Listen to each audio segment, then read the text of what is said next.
Persian Gulf വീണ്ടും പുകയുകയാണ്. Iran 2 കപ്പലുകൾ കൂടി പിടിച്ചെടുത്തിരിക്കുന്നു. ഇത് വെറും ഒരു കള്ളക്കടത്ത് വേട്ടയല്ല, മറിച്ച് അമേരിക്കയ്ക്ക് ഇറാൻ നൽകുന്ന ഒരു അന്ത്യശാസനം കൂടിയാണ്. ഹോർമൂസ് കടലെടുക്ക് അമേരിക്കയുടെ ശവപ്പറമ്പാകുമെന്ന ഇറാന്റെ ഭീഷണി ലോകരാജ്യങ്ങളെ തന്നെ മുൾമുനയിൽ നിർത്തുന്നു. ഇറാൻ നാവികസേനയായിട്ടുള്ള ഇസ്ലാമിക് റവല്യൂഷണറി ഗാർഡ് കോർപ്സ് ആണ് ഗൾഫ് മേഖലയിൽ നിന്ന് 2 വിദേശ കപ്പലുകൾ പിടിച്ചെടുത്തത്. ഫാർസി ദ്വീപിന് സമീപം നടന്ന മിന്നൽ നീക്കത്തിൽ 10 ലക്ഷത്തിലധികം ലിറ്റർ ഡീസലാണ് ഇറാൻ പിടിച്ചെടുത്തത്. കപ്പലിലുണ്ടായിരുന്ന വിദേശികളായിട്ടുള്ള 15 ജീവനക്കാരെ കസ്റ്റഡിയിലെടുത്ത് ബുഷഹറിലെ ജുഡീഷ്യൽ കേന്ദ്രത്തിലേക്ക് മാറ്റിയിട്ടുണ്ട്. മാസങ്ങളായി ഈ കപ്പലുകൾ ഇറാന്റെ നിരീക്ഷണത്തിലായിരുന്നു എന്നാണ് റിപ്പോർട്ടുകൾ. സബ്സിഡി നിരക്കിലുള്ള ഇന്ധനം ഇറാനിൽ നിന്ന് കടത്തിക്കൊണ്ടുപോകുന്ന സംഘമാണിതെന്നും കൃത്യമായിട്ടുള്ള ഇന്റലിജൻസ് വിവരങ്ങളുടെ അടിസ്ഥാനത്തിലാണ് ഈ നടപടിയെന്നും ഇറാൻ അധികൃതർ വ്യക്തമാക്കുന്നു.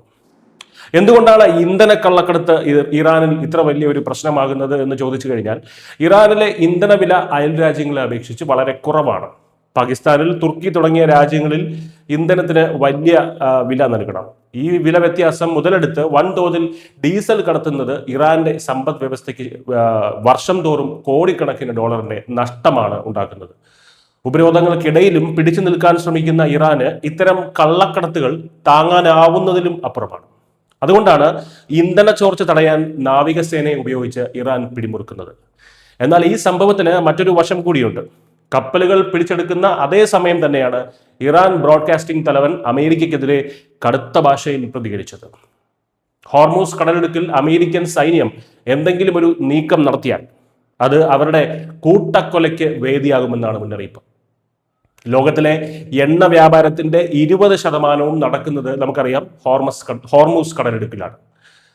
കള്ളക്കടത്ത് തടയുന്നതിന്റെ പേരിൽ ഇറാൻ നടത്തുന്ന സൈനിക നീക്കങ്ങൾ യഥാർത്ഥത്തിൽ തങ്ങളുടെ സമുദ്രാതിർത്തിയിലെ സൈനിക ശക്തി തെളിയിക്കാനുള്ള ഒരു അവസരം കൂടിയായിട്ടാണ് ഇറാൻ കാണുന്നത് എന്ന് വേണം കരുതാൻ. കള്ളക്കടത്ത് കപ്പലുകൾ പിടിച്ചെടുക്കുന്നത് വർദ്ധിച്ചു വരുന്ന ഇൻഷുറൻസ് തുകയ്ക്കും എണ്ണവില വർധനവിനുമൊക്കെ തന്നെ വലിയ കാരണമായേക്കാം എന്നതും ഇന്ത്യ ഉൾപ്പെടെയുള്ള രാജ്യങ്ങളെ നല്ല രീതിയിൽ തന്നെ ആശങ്കയിലാക്കുന്നുണ്ട്.